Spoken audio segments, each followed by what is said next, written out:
Good evening. This is CTV News for Thursday, September 28th. I'm Denise Douglas. And I'm Byron Scott. Thank you for joining us tonight.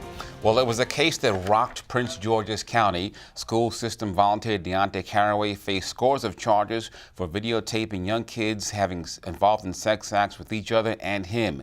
Today, Carraway pleaded guilty to nearly 24 child sex abuse charges and pornography charges.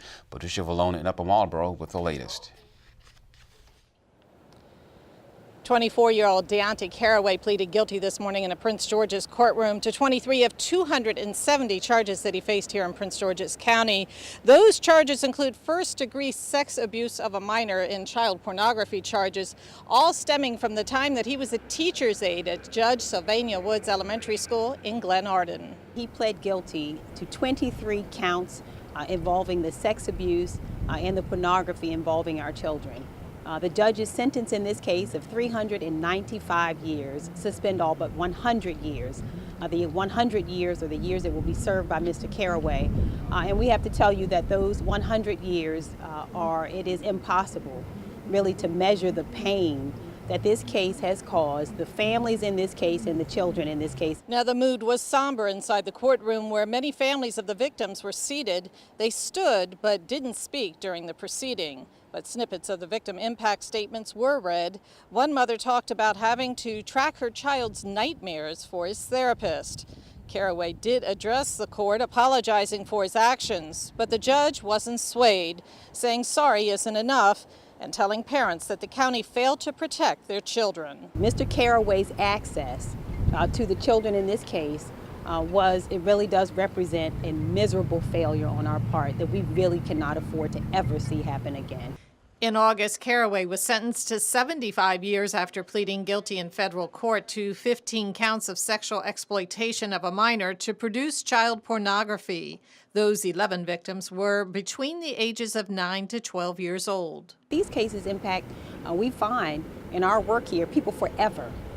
These are the kinds of injuries, and especially when they happen in children, that just don't go away. It's not, the injury is a lifelong injury. We recognize that, and that's why we are just so very, very devastated and so sorry that this happened multiplied by 23. It's not just the 23 kids, but their family members who are here still crying today, who are in severe pain about this. Now in federal prison, Carraway must serve at least 85% of his sentence, and since the county charges are running concurrent, that means he won't be eligible for parole until at least his mid-80s. But State's Attorney Angela Alsobrooks says she doesn't expect him to ever get out from behind bars. From Upper Marlboro, I'm Patricia Vallone, CTV News. School Board Chair Segun Eubanks released a statement on the sentencing saying policies and procedures have been created or revised in response to the incidents. They include training for recognizing and reporting child abuse. Meantime, civil suits are expected to be filed by the victims' families. 3 months after being shot, Representative Steve Scalise entered the House floor today with his colleagues cheering for him. The Republican congressman from Louisiana was hit by gunfire in June when a man targeted a congressional baseball practice in Alexandria. As we're fighting through the issues of the day, let's just keep in mind that we rise above the challenges of the day and understand that it's not just us and our constituents and the country, the United States, that's counting on us being successful. People all around the world that believe in freedom are counting on us as well, and we will deliver for them. That's why I am so honored to be back here in the House serving with you.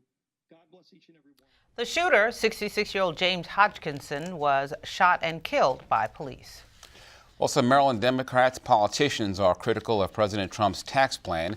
Senator Chris Van Hollen says the plan would balloon the deficit to $4 trillion over the next 10 years. He says the plan, which calls for eliminating the estate tax as well as lowering the corporate tax rate from 35% to 20%, would hurt Maryland families. CTV spoke with a state delegate, Marvin Holmes, to get his take on the plan. I, like everyone else in the world, are trying to figure out exactly what these tax cuts do. Because we don't know yet, and they don't know yet, they meaning the ones that are putting this together at the federal level, don't know what the implications of the tax cuts are. They've been talking about tax cuts and tax proposals, but no one, and I want to emphasize that, no one at the current time knows exactly what they do, including some of the ones that have to vote for it in the federal government.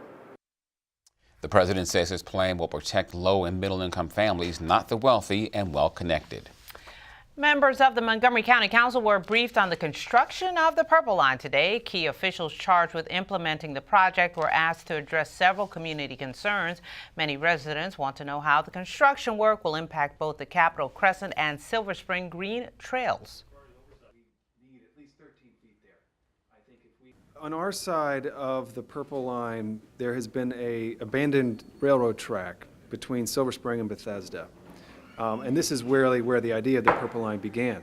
And so that track has been used as a trail for decades now. And it will be shut down for construction. So there are a lot of impacts to that, and people, some people will not be able to use that right away for a period of time while we're building the trail. Now, when we're done, we're going to have a much more seamless, safe trail between the points. But in between those, now and when we're finished, it's going to be challenging for folks. So we're looking for other ways for people to get around, because a lot of people have, designed their bike commutes, for example, between, say, Bethesda and College Park. They've designed those commutes around using that trail. The Purple Line will provide a new east-west transit link between Prince George's and Montgomery counties. And we now know the name of the man who was shot to death in Temple Hills early yesterday morning. Police have identified him as 20-year-old Ibrahim Kamara of Upper Marlboro. Now, the incident happened at about 12:40 on the 4,000 block of Rocky Mount Road. Police say they have some leads, but are still looking for a suspect. Anyone with information is asked to call police regarding this matter.